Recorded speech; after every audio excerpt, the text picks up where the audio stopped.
Et à tous, bienvenue à la 54e session de live LinkedIn organisée par Cybercafé. Je ne sais pas si Cédric nous entend. Oui, parfaitement. Bonjour Super. à tous. Bonjour encore à toutes et à tous. En tout cas, merci encore d'avoir accepté l'invitation. Mhm. Très heureux de te recevoir pour parler avec toi de start-up et de gestion de talent. Donc, enjeu très important pour les entreprises, encore plus pour les start-up qui sont dans le numérique ou pas. Donc, je rappelle, un cybercafé, c'est un média des professionnels et passionnés du numérique. On se réunit tous les samedis. Donc, c'est comme 4 samedis qu'on se réunit à 9h, 9h UTC, pour parler de numérique et pour échanger, créer des axes de réflexion surtout avec nos auditeurs. Donc, on va permettre aux gens de se connecter au fur et à mesure. Donc, ces sessions sont enregistrées et disponibles sur notre média YouTube. Donc, vous avez juste à taper cybercafé sur YouTube et je pense que vous aurez la possibilité d'écouter toutes nos sessions déjà enregistrées. En tout cas, merci encore à toi. Très heureux de te recevoir hein, et de pouvoir Plaisir partagé, Amadou. partager ces 30 prochaines minutes avec toi. Donc, le principe, il est plutôt simple. Donc, il y aura une phase de questions-réponses. On va plus échanger qu'autre chose. Ensuite, les auditeurs auront la possibilité de lever leur main et poser des questions pour interagir ou compléter ou apporter des éléments d'information aussi par rapport à notre thème. Je vais déjà te laisser te présenter brièvement, le temps de permettre aussi aux autres de se connecter. Est-ce que tu peux déjà nous présenter brièvement ton parcours de formation, de carrière et ce que tu fais aujourd'hui? D'accord, ok. Alors, bonjour à tous. Merci pour l'invitation, Cybercafé à Amadou, et merci pour les auditeurs pour être disponibles pour ce samedi. C'est pas évident. Alors, je me présente Cédric. Je suis ingénieur télécom et financier de formation. Donc, ça fait 14 ans de carrière que je suis, donc de métier dans le monde de l'IT, de technologie et de la finance. J'ai commencé vraiment mes études en classe supérieure, en classe préparatoire. Après, j'ai été diplômé de différentes écoles d'ingénieurs et d'une école aux États-Unis. Avant d'entrer dans le monde de la banque finance, j'étais consultant en système d'information pour un cabinet qu'on appelle Accenture. Ensuite, j'ai rejoint le monde de la finance et par la suite, j'ai créé différents projets, plus des projets de start-up. Et j'ai accompagné et j'ai créé des différents projets de start-up. Le plus récent, c'est une start-up dans le e-commerce. J'accompagne des start-up comme les fintech ou dans les jeux vidéo. Donc voilà à peu près mon parcours pour résumer.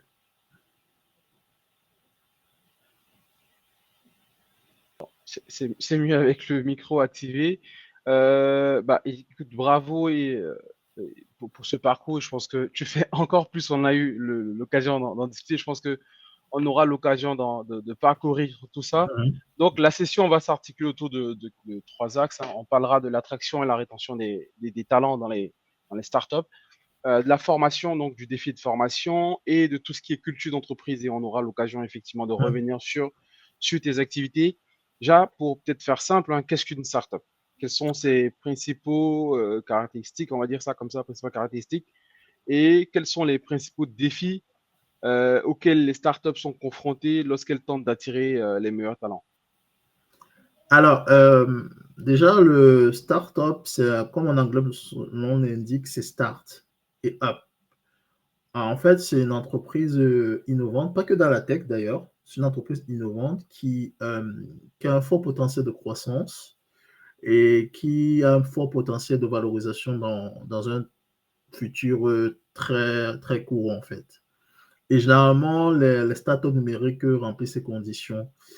Et donc, vous savez tous, la plupart des GAFA et autres, que ce soit Google, Facebook, etc., ont commencé dans des garages, c'était des startups, des réelles startups avec des jeunes pousses ils ont atteint une certaine croissance avant de devenir des géants. Donc, c'est vraiment la puissance du numérique, en l'occurrence des startups.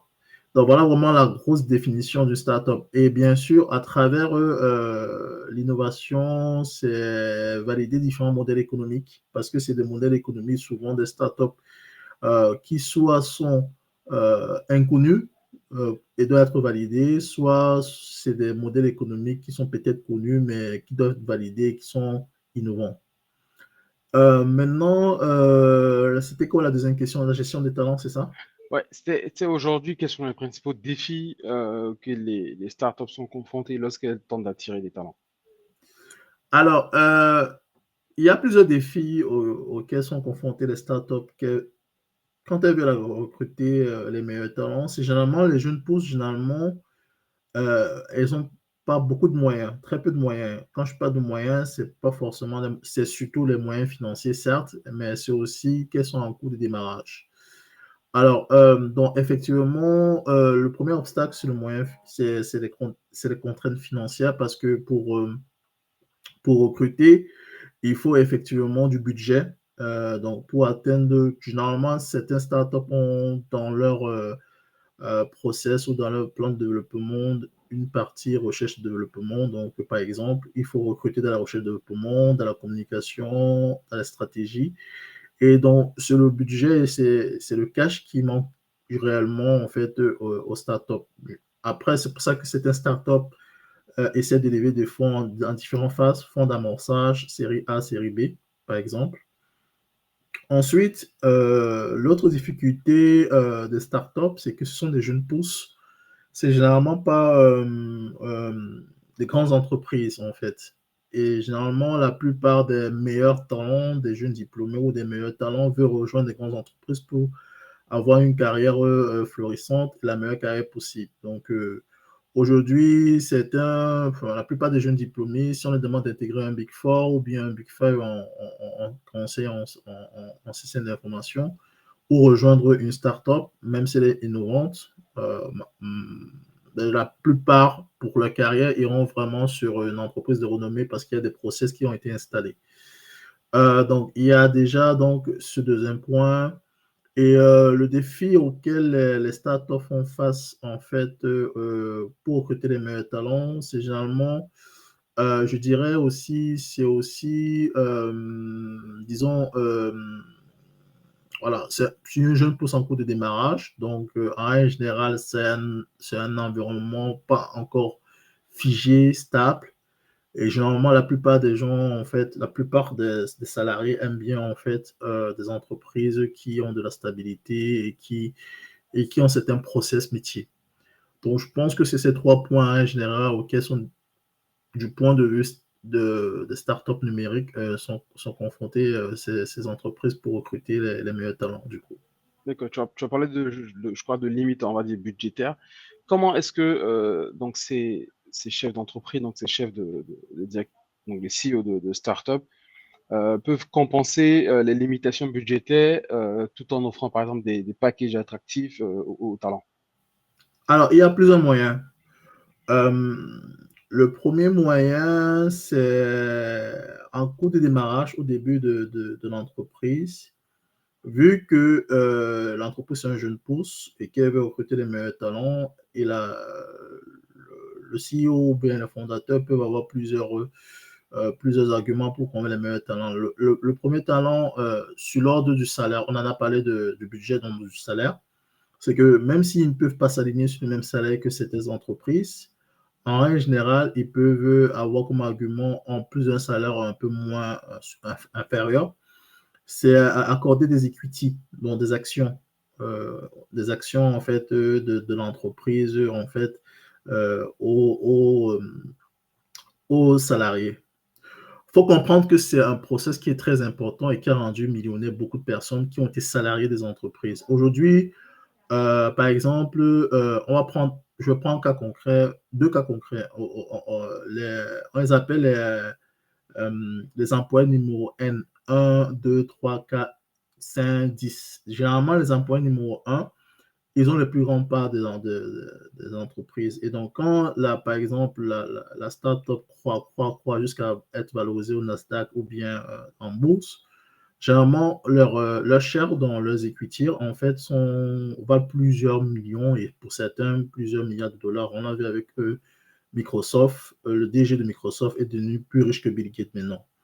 Maintenant, si on prend un exemple de Criteo, qui est la première licorne française, en fait, il y a un jeune Ivoirien, d'ailleurs, enfin un quarantenaire Ivoirien, qui était directeur de système d'information. Lui aussi, pareil, il était salarié. Il est venu un peu au début de l'aventure et aujourd'hui, en fait, il a un gros share au sein de Criteo. Donc, oui, effectivement, la partie equity est quelque chose de fondamental si on veut convaincre les meilleurs talents. Ensuite, au-delà du budget, je pense que la culture startup, c'est quelque chose. Je ne sais pas si je dois répondre à ajouter cela, mais je dirais que la culture startup, c'est quelque chose d'édifiant parce que rapidement, on a des responsabilités. Donc, comme c'est un jeune pousse, que ce soit dans son domaine d'expertise, rapidement, on a des responsabilités au sein de l'entreprise. Et au fur et à mesure que l'entreprise croît, on peut avoir des responsabilités managériales aussi. On prend par exemple si on prend par exemple l'exemple on prend un exemple tout simple de ressources humaines. Quand elle recrute la première DRH, on dit la première employée en ressources humaines, généralement, elle fait tout. Elle fait la paye, elle fait la comptabilité, elle fait le recrutement, elle fait la gestion de carrière. Alors que dans certaines entreprises, vous avez certains d'entre vous peut-être sont dans des grandes entreprises, tout est segmenté. Il y a une RH paye, une RH gestion de carrière et RH patati patata. Mais dans la startup, la RH fait exactement tout. Tout ce qui est ressources, toutes les, euh, toutes on va dire, toutes les tâches de la ressource humaine d'une entreprise. Donc voilà à peu près voilà certaines solutions auxquelles les fondateurs ont la possibilité d'y recourir en fait. D'accord, ok. Je pense que quand tu parlais de Criteo, effectivement, tu faisais allusion à Mohamed Diaby, qui était effectivement ex-patron de toute la partie tech chez Criteo. Oui, oui. Tu as parlé on va dire, du mouton à cinq pattes, hein, pour faire simple, dans les startups qu'on retrouve, hein, généralement. Bon, la question sur l'axe formation et développement des compétences, c'est quelles sont les compétences aujourd'hui les plus recherchées dans les secteurs des startups? Effectivement, celui qui peut faire à la fois la paie et les RH, mais est-ce qu'il y a d'autres compétences spécifiques qui sont plus recherchées pour une startup ou celui qui veut rejoindre une startup? Alors, les compétences pour les startups, ça dépend en règle générale du domaine de l'entreprise. Par exemple, dans tout ce qui est fintech, dans tout ce qui est banque, la fintech, c'est tout ce qui est banque, tout ce qui est lié en fait à la bancarisation, par exemple. Les compétences techniques sont généralement du Python, vraiment Python comme en banque, du Python et autres, un peu du développement objet aussi, du Java ou de C Sharp, un peu moins de C Sharp, mais du Java et tout. C'est vraiment des compétences aujourd'hui très demandées. Bien sûr, il y a aussi tout ce qui est intelligence artificielle qui est transverse, donc tout ce qui est en fait big data, machine learning, data engineering, data analyst, qui est très, très demandé par les fintechs et au-delà. Au-delà de fintech, il y a d'autres types bien sûr, si on va dans une startup en intelligence artificielle, bon, comme je l'ai dit tout à l'heure, c'est le recrutement, la plupart des recrutements, surtout en R&D et pas que. Souvent, les CEO ont de l'expérience en data scientist. Il faut des data scientists, analystes, des machines, des experts en machine learning, des data engineers, des statisticiens et autres. Dans tout ce qui est health tech, santé par exemple, il faut des chercheurs. En règle générale, en fonction de la spécialité, il y a des compétences spécifiques, mais le point commun à toutes ces jeunes entreprises innovantes, euh, pour moi, c'est la composition des fondateurs. Alors, les fondateurs aujourd'hui, pour moi, en tout cas, ce que j'ai observé, je pense que ce qui est idéal, en fait, il doit y avoir trois profils de fondateurs. Il y a le CEO qui gère tout ce qui est partie opération, grand deal et autres, et management. Il y a le CFO qui gère tout ce qui est partie comptabilité, recherche de fonds, etc. Il y a le CTO, bien sûr, pour la partie production du produit, enfin, création du produit, MVP et autres. Donc, je pense que, et bien sûr, souvent le quatrième profil, c'est le commercial, donc le directeur commercial. Parce que ce soit les jeunes pousses ou les entreprises, sans go-to-market, donc sans prospection commerciale, il n'y a pas de client, donc pas de client, pas de chiffre d'affaires. D'accord, ok. J'imagine que dans ce genre de configuration, donc des start-up, hein, numérique ou pas, il y a un élément qui doit être très important, c'est l'apprentissage autonome des employés. Effectivement, j'imagine que la startup doit mettre à disposition un certain nombre de ressources aussi pour permettre cela. Mais comment voilà, ces startups peuvent-elles encourager l'apprentissage autonome et le développement des compétences chez les employés, chez les collaborateurs? Alors, ce genre d'entreprise, tout de suite, on est jeté dans le bain.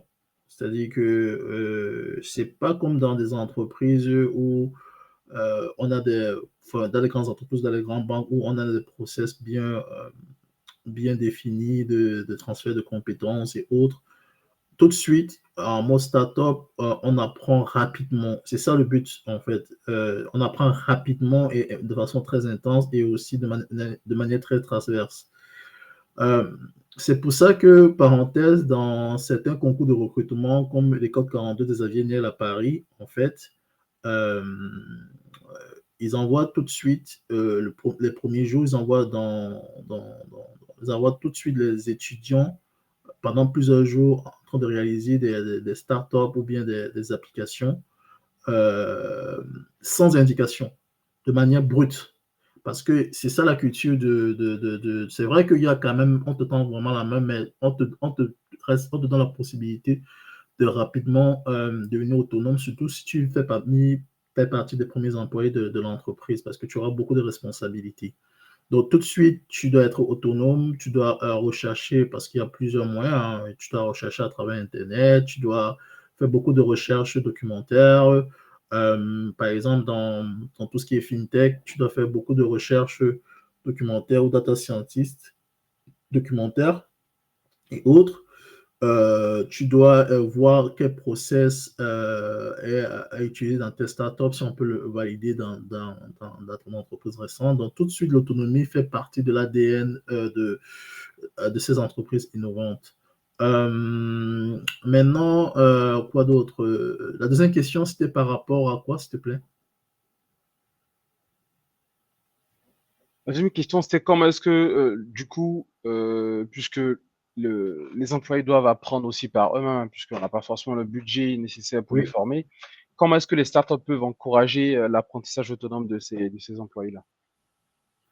Alors, bon, déjà, en France, je vais parler de différents cas en France et en Afrique. En France, généralement, l'État aide beaucoup, surtout quand tu es salarié, en fait, tu as des budgets de formation. Donc, elle aide beaucoup les entreprises, pas que les startups, mais toutes les entreprises dans le budget de formation. Donc, les startups peuvent puiser des ressources et des budgets pour former, en fait, leurs employés enfin, en Europe en règle générale, dans pour ce type de problématique, dans ce budget de l'État. Donc, chaque salarié a un compte de formation, un CPF, qui lui permet d'utiliser pour être formé rapidement sur des technologies. Ensuite, en fonction si on prend par exemple en fonction du rôle des fondateurs ou et autres, c'est souvent le rôle du CTO, par exemple, de définir une matrice de compétences. C'est-à-dire qu'il met une matrice de compétences pour former les prochains collaborateurs. C'est-à-dire que, vite fait, Je le dis, l'autonomie, c'est quelque chose qui s'apprend rapidement, doit être l'ADN de la startup, mais souvent les CTO, moyen mettre matrice de compétences, ils accompagnent les premiers jours, les premiers mois, les employés sur le point de vue de technologie, sur le type de produit de l'entreprise, sur les perspectives de développement technique de l'entreprise. Ensuite, typiquement, à travers les levées de fonds, que ce soit les fonds d'amorçage ou les séries A, B ou les business angels, généralement, les startups ont la possibilité d'utiliser un budget de formation pour les nouveaux employés et les permettre d'être autonomes. Mais en général, paradoxalement, quand tu es dans une startup, une entreprise innovante, pour toi, le but principal du CEO, des fondateurs, c'est l'optimisation de coûts. Donc, quand ils cherchent des talents, ils cherchent quelqu'un de tout de suite opérationnel, en fait. Quelqu'un de tout de suite opérationnel pour ne pas perdre de temps dans la formation et autres. D'accord.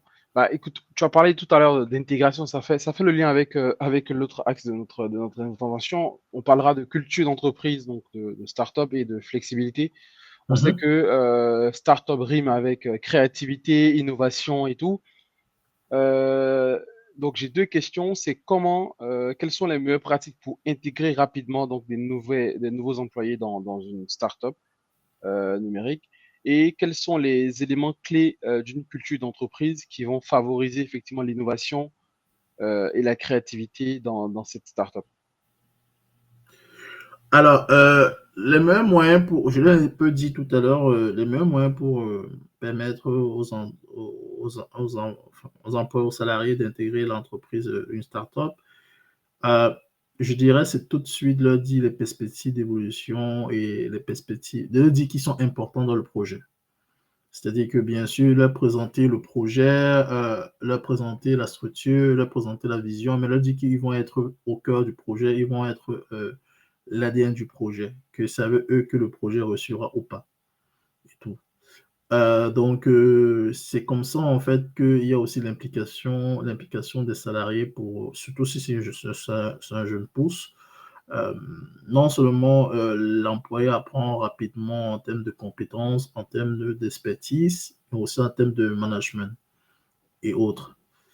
Et ta deuxième question, pour répondre à ta deuxième question, qui était plus... Oui, vas-y, tu peux répéter ce que C'était vous voulez plus dire. sur quels sont les éléments clés à mettre en place pour favoriser l'innovation et la créativité dans une startup. Surtout que c'est le cœur même de ce type de structure d'entreprise. Alors, la créativité et l'innovation des startups, le mot-clé, c'est l'agilité. Quand je dis agilité, je parle aussi de l'agilité informatique, mais je parle du point de vue agilité tout court. En fait, euh, une startup en fait innovante à tout moment peut définir son modèle économique. Donc, on doit, les employés et les fondateurs doivent faire preuve de créativité en fonction du besoin marché. C'est pour ça que beaucoup de startups pivotent. Pivoter, ça veut dire qu'elles changent de business, enfin, pas changer réellement, mais disons, elles changent de business model ou créent un business model qui se rapproche un business model différent, mais pas très lointain du business model initial, en fait. Donc, elles pivotent, en fait. Et généralement, il faut faire preuve de créativité en pivotant. Et en pivotant, c'est se dire que, OK, est-ce que ma cible, c'est du B2B, c'est du B2C? Est-ce que mon modèle économique, c'est du premium, c'est du gratuit? Quels sont les trafics? Quels sont les, quels sont mes KPI à avoir dans quelques années? Est-ce que je dois avoir tel nombre d'utilisateurs ou pas? Quels sont les différents nombres d'utilisateurs que je dois avoir pour atteindre ce chiffre d'affaires? Dans ce cas, quelles sont les stratégies de campagne marketing que je peux avoir sur le terrain digital, à travers les réseaux sociaux? Donc, euh, moi, je pense que l'agilité est le cœur même de la créativité des startups. Aujourd'hui, vous voyez, même les entreprises qui étaient des startups, enfin, quand je dis startups, c'est des jeunes pousses, les entreprises comme les GAFA, aujourd'hui, elles sont tout le temps agiles. vous voyez tout le temps un exemple, on prend Facebook. Il y a quelques années, Facebook s'appelait Facebook, aujourd'hui c'est le groupe Meta. Parce que ils se sont dit qu'aujourd'hui, on doit changer de vision, on doit être dans le Meta-Universe.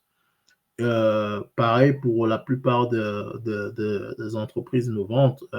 Twitter, par exemple, a été repris par Elon Musk. Ça a toujours été gratuit. Elon Musk a fait deux choses. Il a changé le nom et il a laissé la possibilité d'avoir du premium. Donc oui, effectivement, l'agilité, c'est quelque chose qui est très important dans les startups numériques. D'accord, ok.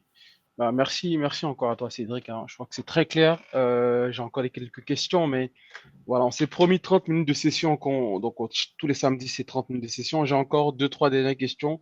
Oui, Et on va permettre aux auditeurs, ceux qui souhaitent poser des questions, vous avez juste à lever la main, poser vos questions à notre speaker ou pour intervenir sur le thème. J'aimerais bien qu'on parle un peu plus de tes activités. mhm. Déjà, je vois que tu es CEO de CI Global. Quels sont à ce jour les principaux services de CI Global?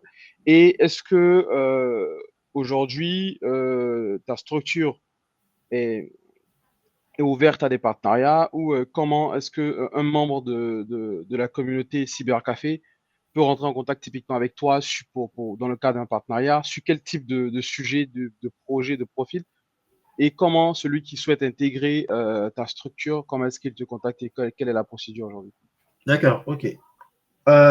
CY Global, c'est une startup, c'est une jeune pousse qui a été créée en 2021 dans le e-commerce, qui est un mélange de deux types de business models. Le e-commerce 2.0 dropshipping ou Amazon FBA.